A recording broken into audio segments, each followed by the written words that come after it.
Modern life teaches us to avoid uncertainty. We are conditioned to always know what we want, where we're going, and how fast we'll get there. The narrative of success is linear: study, achieve, settle, thrive. So, when you feel disoriented, when you no longer recognize yourself in your old ambitions, society labels you as lost. You feel defective, behind, broken. But Jung saw something else. He saw that what we call being lost is often the beginning of transformation, because the old self is dissolving, and a new self is waiting to emerge. Jung believed that the human psyche is not static. It is an organism in motion, constantly pushing us toward wholeness. This movement is what he called individuation, the lifelong process of becoming who you truly are. But individuation rarely begins in moments of clarity.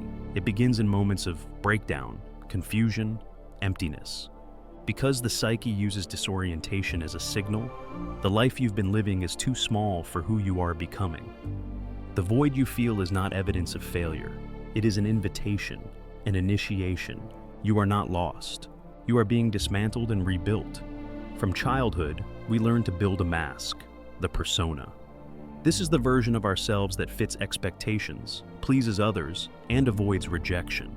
For years, you may succeed with this mask. It wins approval, stability, recognition. But deep inside, another voice whispers, the voice of the self, the authentic, total version of who you are. And when the gap between the persona and the self becomes too wide, the mask begins to crack. You no longer feel satisfied by old successes.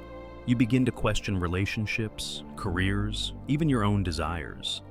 The life that once seemed enough suddenly feels like a cage. This is when the crisis arrives. You feel lost, but in reality, it is not loss. It is the collapse of the false self, the necessary death before rebirth. But before becoming, you must descend.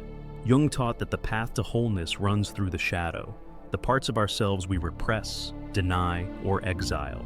When you feel lost, often it is because the shadow is knocking. You are being called to integrate what you once rejected: your anger, your fears, your vulnerabilities, your unexpressed desires. The shadow feels threatening because it contradicts the mask. But hidden inside the shadow is energy, creativity, and truth. When you confront it, you reclaim lost pieces of yourself. And slowly, what felt like being lost reveals itself as being reassembled. Many spiritual traditions speak of the dark night of the soul, a period of disorientation that precedes renewal. Jung recognized this archetypal pattern in the psyche. He knew that the feeling of wandering without direction is not meaningless suffering. It is a rite of passage. Like the caterpillar dissolving inside the cocoon, the psyche sometimes needs to disintegrate before it can reorganize. In that in-between state, you don't yet know who you are becoming, and that uncertainty feels like being lost. But becoming always requires passing through the unknown. How then do we navigate this terrain? Jung believed that when the conscious mind is disoriented, the unconscious begins to speak. It speaks through dreams, symbols, synchronicities. A dream that unsettles you, a recurring image that seems random but feels significant, a strange coincidence that seems to whisper, "Pay attention." These are not accidents. They are messages from the deeper self, guiding you in the darkness. Jung called them compensations, signals from the unconscious, balancing and directing the conscious mind.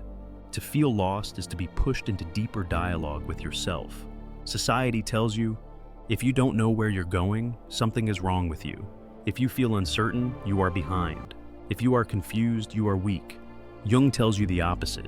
If you don't know where you're going, it may be because you're leaving behind a life too small for you. If you feel uncertain, it may be because a truer self is asking to emerge. If you are confused, it means you are in the middle of becoming. Being lost is not pathology, it is transition. But how do you survive this without breaking? It begins with the smallest thing, the words you speak to yourself. Say I am lost, and the maze closes in. Say I am becoming, and suddenly the darkness opens. Confusion is no longer failure, it is the sign of growth. And the unconscious, it never sleeps. It speaks in symbols, in strange dreams, in patterns that return again and again. You think they're random, they're not. They're messages, fragments of the self, reaching out to guide you. To hear them, you need silence. But we hate silence. We bury it under noise, distraction, endless movement. Yet in the quiet, the voice of becoming stirs, not loud, not obvious, a whisper. And if you let it linger, you begin to hear it. Then the shadow arrives, always the shadow.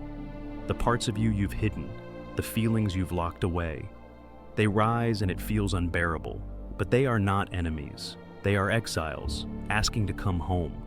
Integration begins here, and through it all, trust. The path of becoming is not straight. It bends, it circles, it repeats.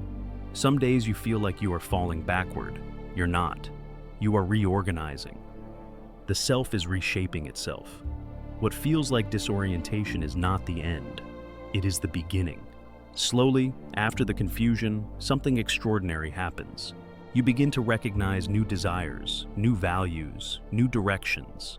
What once felt meaningless now feels rich with possibility. You no longer chase the life imposed by others, but shape one aligned with your essence. This is the fruit of individuation. The lost one becomes the becoming one, and you realize you were never lost. You were undergoing a metamorphosis. Jung once wrote, "The privilege of a lifetime is to become who you truly are." This is the hidden insight. You are not lost. You are shedding the skin of who you were told to be. You are walking through the shadow to reclaim your light. You are stepping into the unknown so that the unknown within you can be born. So the next time you whisper to yourself, "I feel lost," remember Jung's truth. You are not lost. You are becoming. Call to action. If this message resonated with you, share in the comments. I am not lost. I am becoming. Your words may give strength to someone else walking through their own darkness. And if you want to go deeper into Jung's insights on individuation, shadow, and self-discovery, check out the resources linked below. You've already started the journey. Don't stop now.